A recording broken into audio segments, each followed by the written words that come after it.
Fire! Fire!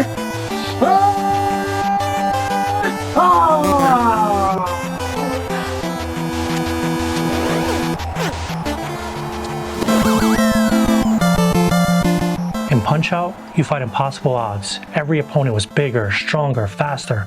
But somehow you win. But what if you weren't supposed to? What if Punch-Out wasn't about boxing at all?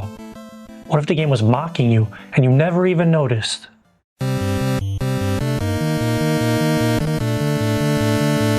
Some fans believe Punch-Out was more than a boxing game. It's a system rigged against the player, a satirical take on real-world struggle disguised as a fun, pixelated challenge.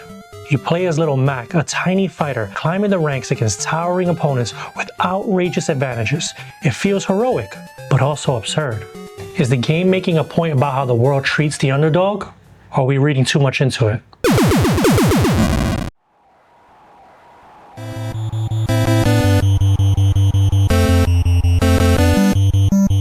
Let's start with the characters: Glass Joe, Piston Honda, Soda Popinski. These aren't just opponents, they're stereotypes, national caricatures dialed up to 11.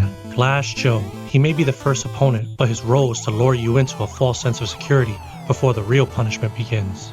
Piston Honda, miss his tell and his flurry sends you straight to the mat. Soda Popinski, he laughs as he crushes you, turning the ring into his playground. And then there's this, a background character that ducks just before Bald Bull charges.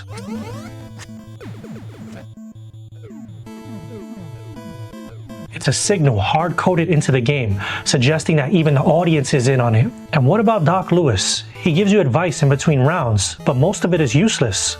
Join the Nintendo Fun Club today?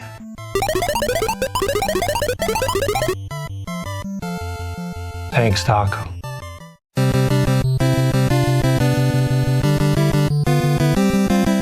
Punch-Out is full of odd design choices. You're not just the smallest fighter, you're the only one who can't move freely. You dodge, you duck, but you never walk around. You're a stationary target in a world built to beat you down. And when you win, there's no real celebration, no parade, no reward, just the credits.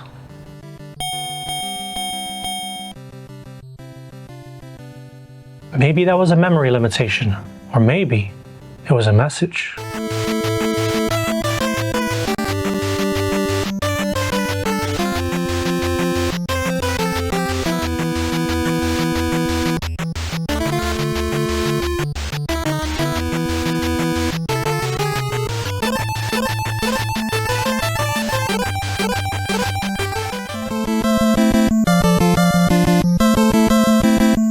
So was this all intentional? Punch-Out was developed by Genyo Takeda and designed by the legendary Shigeru Miyamoto. Their focus was on challenge and rhythm, not political satire. But the exaggerated characters? That was common in the 80s. As for Doc Lewis's advice, it was probably meant to be charming and not cynical. Even the crowd signals were a clever game design. The NES didn't have much to work with.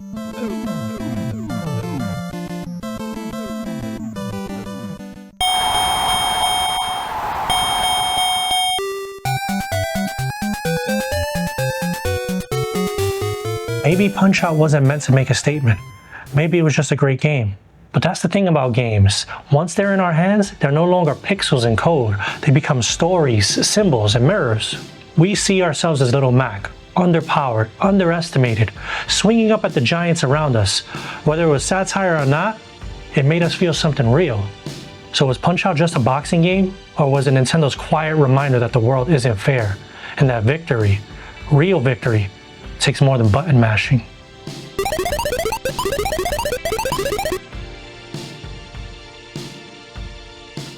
Thanks for hanging out. I'm Cello and I've been hosting esports tournaments since before it was called esports. If you were feeling this video, give me a like, share, subscribe. All that stuff is a small thing for you, but it's actually really huge for me.